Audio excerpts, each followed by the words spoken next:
So hello everyone, एक बार फिर से आप सभी का आपके अपने इस यूट्यूब चैनल पर स्वागत करता हूं। तो दोस्तों, एक बहुत ही बड़ी अपडेट लेके आ गया हूं यहाँ पे पेंशन और एनपीएस से रिलेटेड, क्योंकि यहाँ पे अब बोला जा रहा है कि अब पेंशन और एनपीएस में सुधार की समीक्षा समिति के अध्यक्ष टीवी सोमनाथ बोले कि पुरानी पेंशन अब मुमकिन नहीं।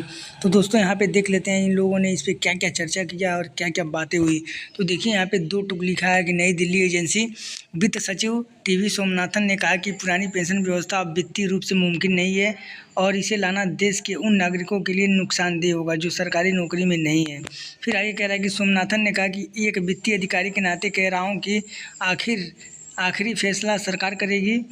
पुरानी पेंशन स्कीम वित्तीय तौर पर व्यवहारिक नहीं है क्योंकि साधारण नागरिक को इसका नकारात्मक असर पड़ेगा। हालांकि इस कर्मियों के लिए कुछ बेहतर कर सकते हैं। वित्त मंत्रालय ने पिछले साल सरकारी कर्मचारियों के लिए पेंशन योजना की समीक्षा करने और राष्ट्रीय पेंशन प्रणाली में ज़रूरत के हिसाब से बदलाव का सुझाव देने के लिए वित्त सचिव सोमनाथन की अगुवाई में एक समिति का गठन किया था।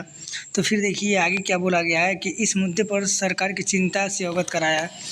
तो यहाँ पे वित्त सचिव ने कहा कि पुरानी पेंशन योजना लागू होने पर सरकारी बजट का अधिकतर हिस्सा सरकारी कर्मचारियों को वेतन और पेंशन में जाएगा और सरकार का यह काम हो जाएगा कि टैक्स जुटाओ और सरकारी कर्मचारियों को दो।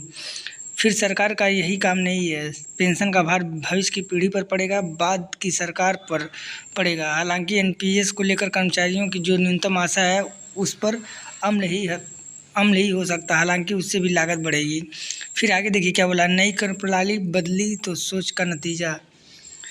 इसमें बोला कि नई कर प्रणाली बदली सोच का नतीजा। तो इसमें बोला कि वित्त सचिव ने सोमनाथन ने कहा कि नई कर प्रणाली को लेकर कहा कि अब सरकार इस पर सोच पर काम नहीं कर रही है कि टैक्स छूट के लिए निवेश करो। टैक्स बचाने के लिए कई काम होते हैं, अब यह नागरिक पर छोड़ देना चाहिए कि वो कहाँ निवेश करना चाहता है।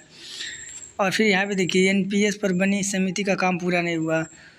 सोमनाथन ने कहा कि एनपीएस को लेकर कर्मचारी संगठनों और राज्यों सरकारों से कुछ सार्थक बातचीत हुई। सोमनाथन ने कहा कि एनपीएस पर बनी समिति का अभी काम पूरा नहीं हुआ। हमने इस बारे में कर्मचारी संगठनों और राज्य सरकारों से बातचीत की।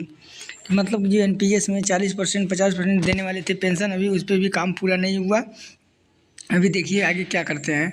फिर 3 मुद्दों को लेकर कर्मचारी चिंतित। क्या क्या 3 मुद्दा है, यहाँ पे 3 मुद्दे दिए गए हैं। पहला है कि उनका कहना है कि नई योजना जो है, नई पेंशन योजना एनपीएस शेयर बाजार से जुड़ा है, हमें उतार चढ़ाव नहीं चाहिए। उनका कहना यह है कि यह स्पष्ट हो कि कितनी पेंशन मिलेगी।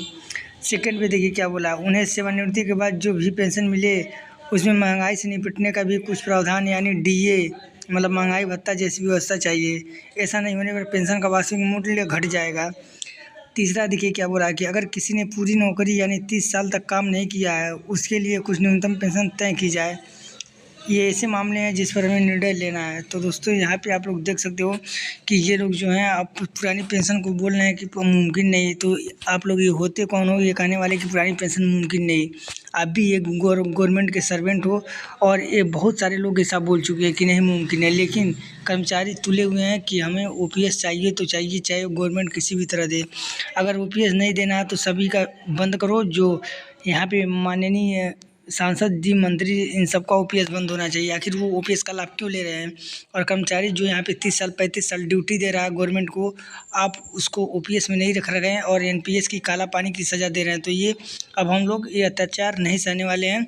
और पेंशन को अगर आपको सुधार करना तो एनपीएस में हमें 40 से 50% दे बेसिक पे का, और उस पर डीए का भी कुछ लाभ मिलना चाहिए। नहीं तो हम लोग भाई ओपीएस लेके मानेंगे और एनपीएस से हम लोगों को कुछ नहीं होने वाला। एनपीएस तो सिर्फ कर्मचारियों के लिए धोखा है। तो ज़्यादा से ज़्यादा वीडियो को शेयर करें ताकि हर एक कर्मचारी तक ये बात पहुँचे। मिलते हैं नेक्स्ट वीडियो में, तब तक के लिए जय हिंद, वंदे मातरम।